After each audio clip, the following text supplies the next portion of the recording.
Ensino faz a sua ferinha gostar de aprender. Do maternal ao ensino médio, os melhores métodos aplicados na prática diária. Colégio Fênix prepara seu filho para o mundo. Fênix em Guaratinguetá é um sistema Anglo. Estamos apresentando Sintonia.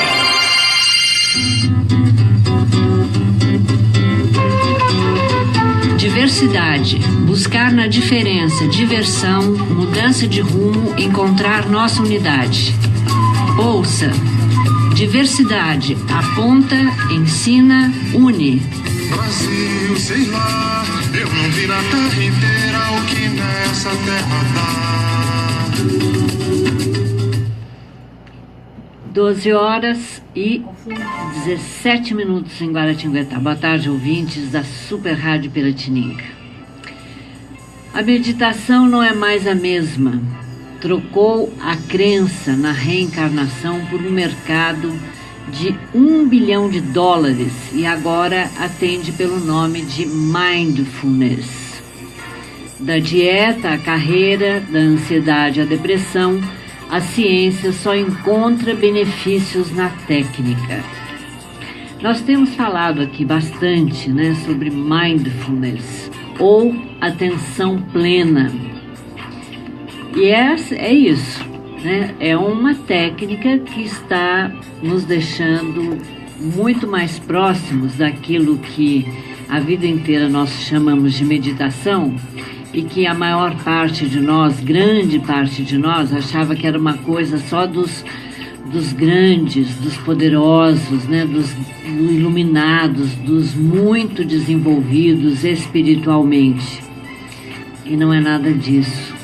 Mindfulness, atenção plena, está disponível para todos nós, em qualquer lugar, de qualquer credo, qualquer religião, qualquer capacidade de conhecimento, qualquer idade, enfim, está disponível para nós. É muito legal a gente poder se apropriar, dessa força, porque é isso, é entrar em contato com uma força essencial interior que todos nós temos, independente de qualquer religião, gente. Meditação, atenção plena, mindfulness não tem a ver com religião, tem a ver com um estado de atenção pessoal, com um foco. E o que isso nos beneficia? Vamos aprofundar um pouquinho, que essa revista super interessante tem um assunto profundo dedicado ao mindfulness, e eu acho que a gente pode aproveitar muito esse texto. A atenção plena, que é a tradução mais apropriada de mindfulness, ou seja, é ficar com a mente vazia, É o estado mental do óbvio ululante. Sabe aquele óbvio que a gente conhece? Pois é. Se faz calor, você tem consciência do quão quente está. Se percebe uma música tocando no andar de baixo, registra que ouve. Se está com fome, repara no desconforto. E só. Você já sabe onde está, mas mapeia o ambiente mesmo assim. Enquanto faz isso, não julga nada nem ninguém, não faz planos de ligar o ar-condicionado, nem amaldiçoa o gosto musical do vizinho. Apenas observa e absorve o que se passa ao redor e, principalmente, dentro da sua cabeça. A experiência faz bem para o cérebro e, para alcançá-la, é possível usar alguns exercícios que estão todos ao longo desta reportagem. Acompanhar o vai e vem da barriga durante a respiração é um deles. Escorregar a atenção pelo corpo, outro. Os ensinamentos são banais quando descritos, mas na prática são bastante difíceis. Aliás, a simplicidade é difícil. Observem. Os primeiros registros de práticas para treinar a mente apareceram nos Vedas, as escrituras sagradas indianas de cerca de 2.000 anos antes de Cristo. São as escrituras mais antigas, as escrituras sagradas mais antigas de que temos conta são os Vedas. Mais adiante, Buda, em pessoa, divulgou suas próprias técnicas de mentalização e prometeu o fim do sofrimento humano com um simples fechar de olhos. Ficar quieto e atento ao mundo interno era a regra de ouro também do janainismo, mais uma tradição milenar indiana, e do taoísmo, desenvolvido na China antiga de 300 anos antes de Cristo. É curioso ver que dicas divulgadas por Chuang Tzu, um dos principais propagadores da filosofia Tao nesse tempo remoto, encontram eco até hoje. Um exemplo: comer e trabalhar como máquina sem cuidar da mente é pedir para ficar doente. O sábio chinês também argumentava contra a mania universal de criar expectativas. Diz ele nas suas escrituras: quando você participa de uma competição de tiro ao alvo com arco e flecha, se o prêmio é insignificante, atira com perícia. Se o prêmio aumenta, prevê Chuang Tzu, você se atrapalha. Se o troféu vale ouro, tem os nervos destruídos. Sua perícia é a mesma nos 3 casos. Quem olha com demasiada firmeza para fora, confunde-se por dentro. Quem olha com demasiada firmeza para fora, confunde-se por dentro. No século XX, toda essa sabedoria milenar ganhou roupa nova pelas mãos do biólogo americano Jon Kabat-Zinn, que hoje tem 72 anos. Quando ainda era um estudante do MIT, que é o grande instituto de tecnologia de Massachusetts, no início dos anos 70, Zinn assistiu a uma palestra de um mestre Zen que mudou sua vida. Na época, as filosofias vindas da Índia chegavam às universidades trazidas pelo interesse dos jovens.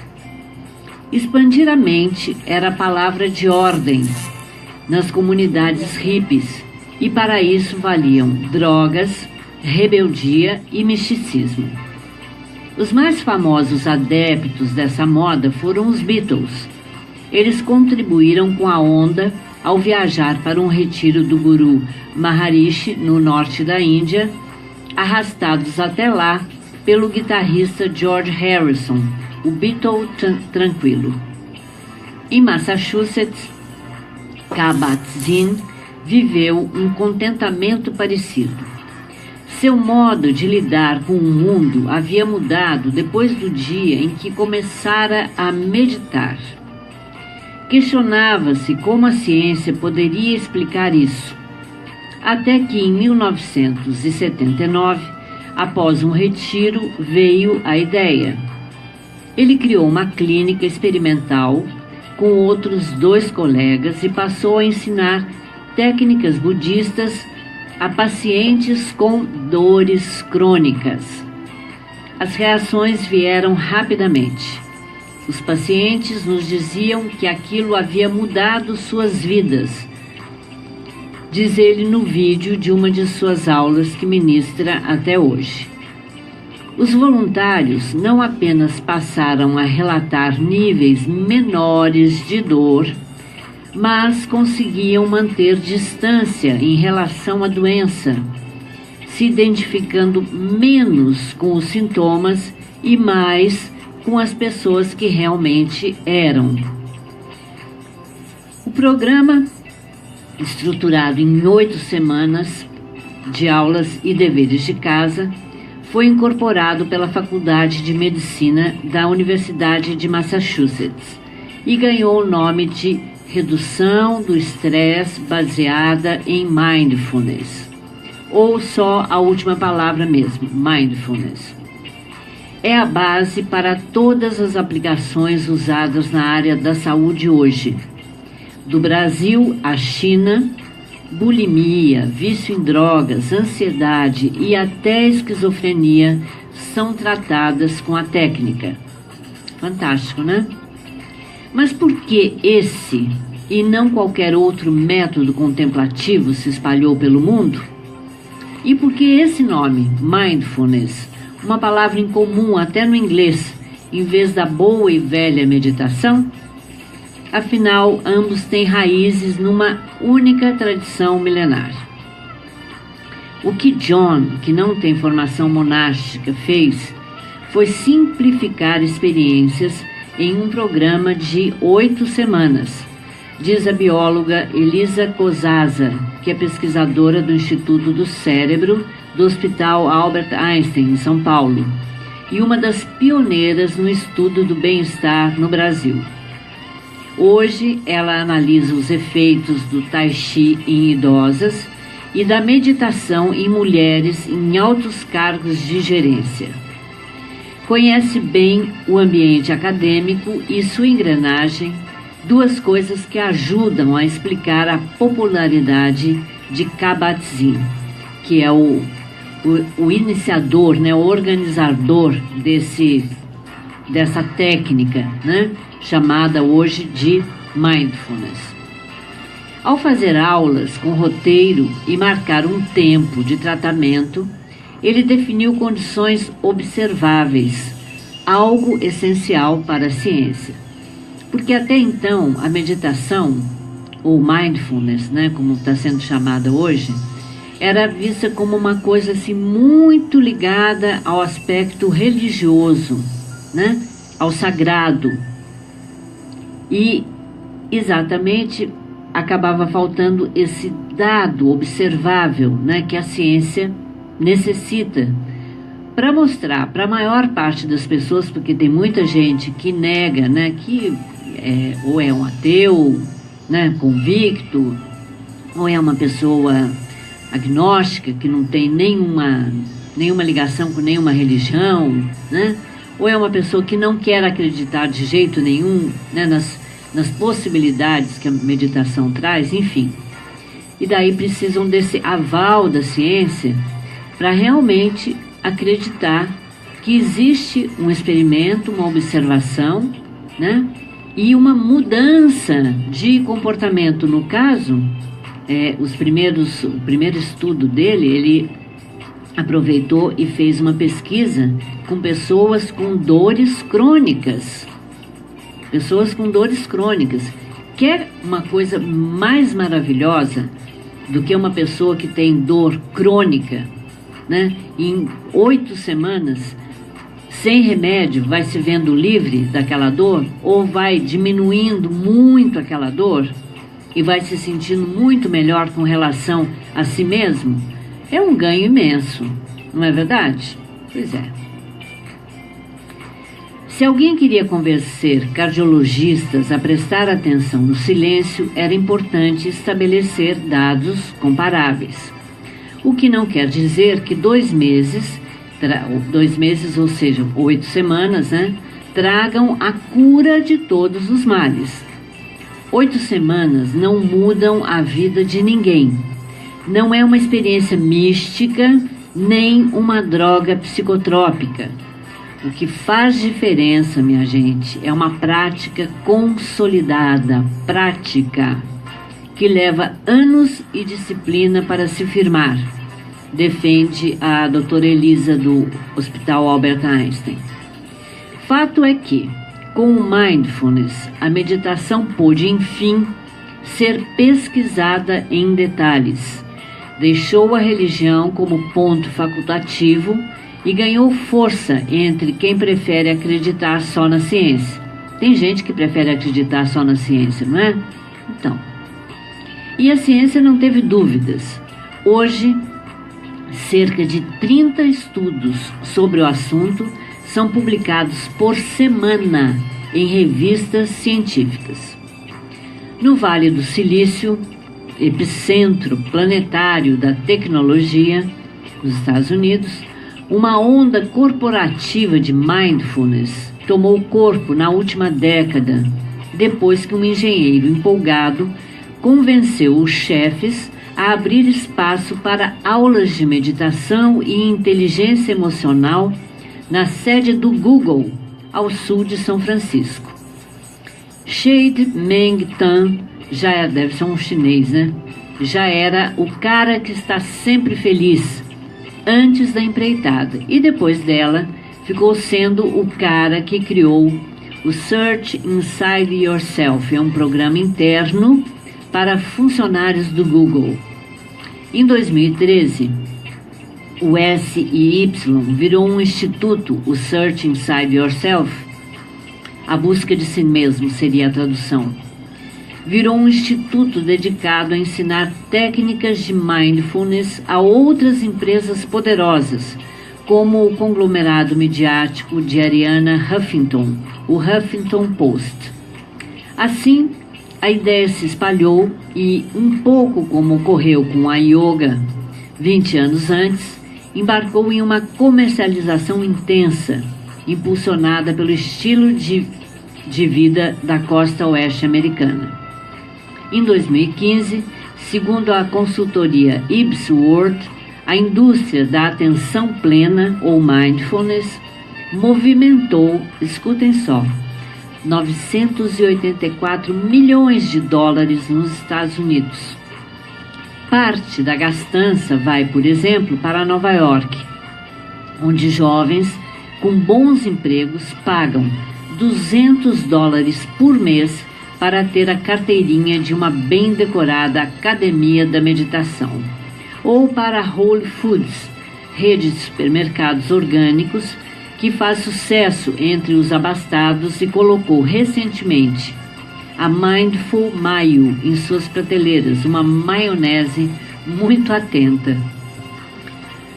Ao contrário de rótulos vazios, algumas iniciativas podem casar bem consumo e equilíbrio.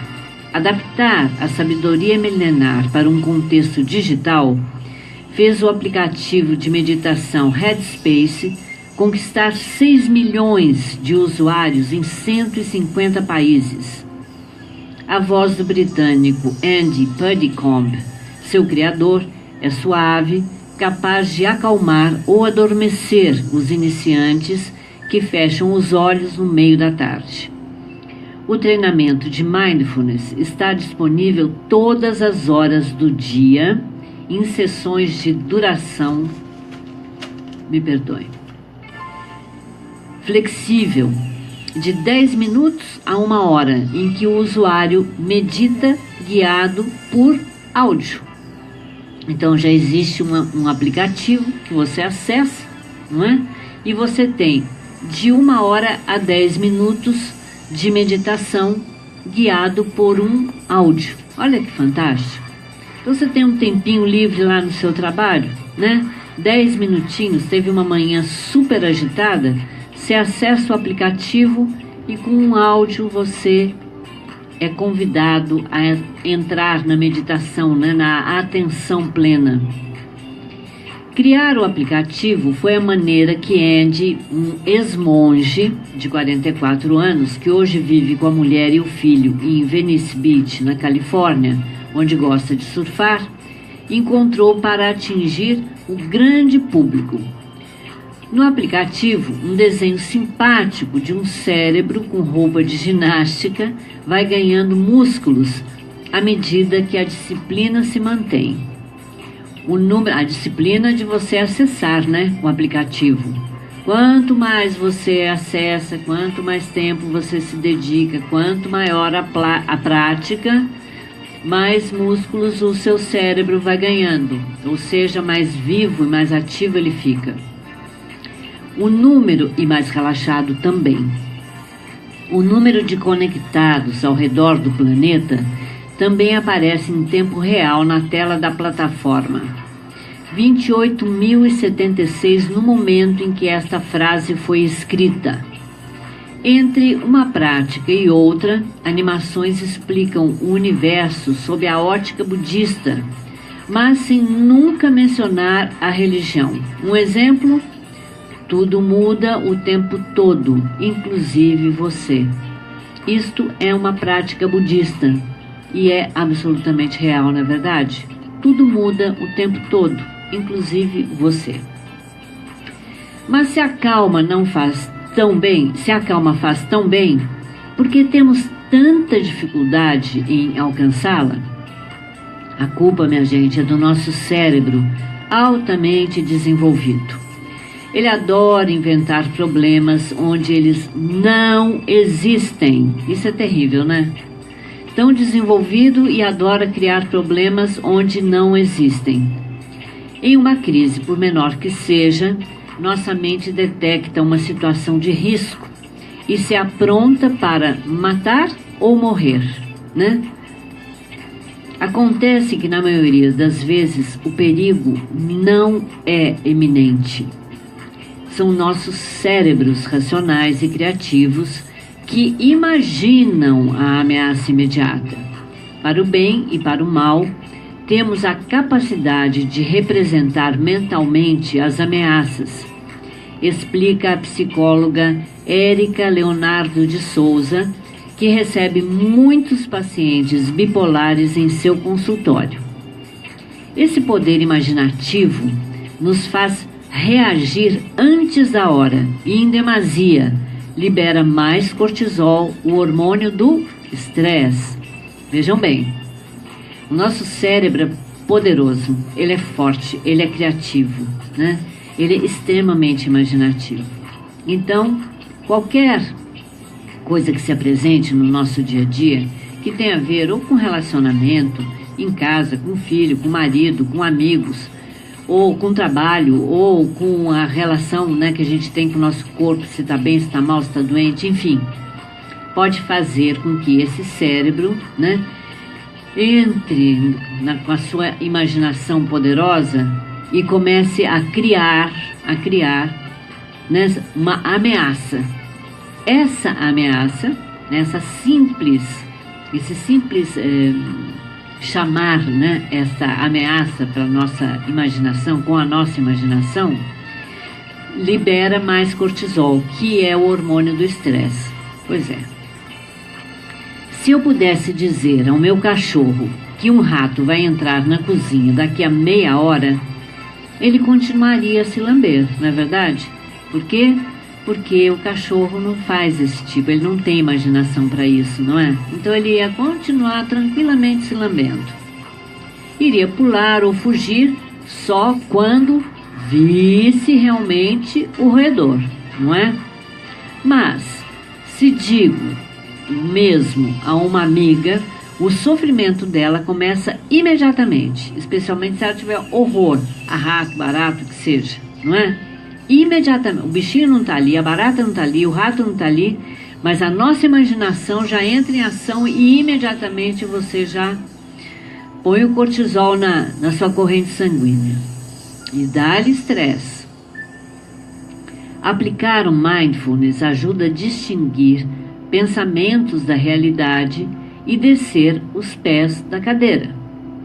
O pesquisador de religiões Willard Johnson, autor de uma obra clássica sobre as origens da meditação, acredita que a introspecção profunda só aconteceu depois que descobrimos o fogo. Além de garantir carne assada e proteção, as chamas domesticadas permitiram que mulheres e homens à beira de uma fogueira pudessem pensar em algo além das feras rondando por perto. Primeiro, porque o fogo afasta as feras, então tira a ameaça. Segundo, porque o fogo também nos ajuda muito, né, a meditar, a relaxar, traz um foco, né, para a nossa atenção. Foi então que, quando ainda éramos hominídeos, os animais selvagens deixaram de ser uma ameaça. Isso pode ter liberado a mente para voltar-se um pouco para dentro. Apesar da afirmação, lembrando sempre, né, que somos seres humanos evoluindo. Apesar da afirmação de arqueólogos de que só há cerca de 50 mil anos a evolução humana propiciou a capacidade cerebral que persiste até hoje, quero crer que pelo menos a possibilidade de êxtase existe desde tempos ainda mais remotos, afirma Johnson no livro Do Xamanismo à Ciência, uma história da meditação. Ao acompanhar o movimento das labaredas por horas a fio, o ser humano se viu, talvez, absorto pela primeira vez, atento, né? E deu valor às chamas por isso também. O fato de tantas religiões primitivas terem usado fogo no ritual e no simbolismo confirma o poderoso domínio que esses elementos exercem sobre a consciência humana, escreve o autor. Em 2005, uma equipe liderada pela neurocientista Sara Lazar fez testes de ressonância magnética em um grupo dividido entre meditadores e não meditadores. Pela primeira vez, encontraram diferenças marcantes na estrutura física do cérebro dos dois perfis. Nos meditadores, o córtex pré-frontal tinha mais massa cinzenta, o que indica mais capacidade de memória e tomada de decisões, duas coisas super importantes, né, para a gente viver melhor. Além disso, os cinquentenários desse grupo de meditadores pareciam ter 25 anos, de acordo com suas imagens cerebrais. A conclusão foi que a contemplação pode mudar o formato do cérebro, como um exercício com halteres muda um músculo. Mas ficou a dúvida, e se essas pessoas já tivessem nascido assim? Em 2010, então, o laboratório dela fez uma nova pesquisa, dessa vez só com pessoas que nunca haviam meditado na vida. Ao longo de 2 meses, metade seguiu sua rotina e a outra iniciou sessões de 40 minutos diários de técnicas de respiração e visualização. Quando as 8 semanas acabaram, o hipocampo de quem meditou havia crescido. O hipocampo é uma parte do nosso cérebro, né? Então, o hipocampo de quem meditou havia crescido. A área é importante, o hipocampo, para o aprendizado, a memória e a regulação de emoções. E como ocorre no caso do córtex, um volume maior indica melhora nas funções correspondentes. Mas esse não foi o único achado. A equipe da doutora Sara Lazar, que mantém um laboratório em Harvard, reparou também que uma parte no cérebro dos participantes estava menor. A amígdala, responsável pela reação de sobrevivência, o clássico lutar ou fugir, havia perdido tamanho após o treino, diminuiu, né? Mas um bom resultado. Afinal, o acionamento excessivo dessa região gera ansiedade e pode levar a ataques de pânico. Quando a amígdala, essa região que é ligada, né, às reações emocionais de fuga e ataque, está muito grande, é porque a pessoa está sendo, toda hora está se sentindo ameaçada. Então, isso significa que ela está muito ansiosa e que está muito mais propícia a ter um ataque de pânico, não é? Então, foi bom essa amígdala diminuir. Isso diz, né, que a pessoa está menos vulnerável à ansiedade e a ataques de pânico. Bom, são 12 horas e 45 minutos. O nosso papo sobre mindfulness não terminou. Essa semana falaremos a semana inteira sobre mindfulness, porque o assunto é grande, profundo, e eu vou dar também os exercícios que eles sugerem aqui para vocês irem incorporando aí no seu dia a dia. O Diversidade é sempre um patrocínio do Colégio Fênix e Ângulo Vestibulares, um colégio que faz toda a diferença na educação do seu filho. Uma ótima tarde para vocês e, enquanto isso, procurem ir respirando profundamente 3 vezes, sempre que vocês puderem e em qualquer situação. E observem, certo? Até lá!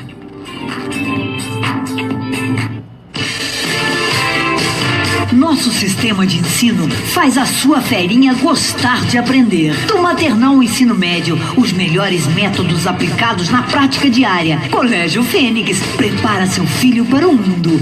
Fênix em Guaratinguetá é um sistema Anglo.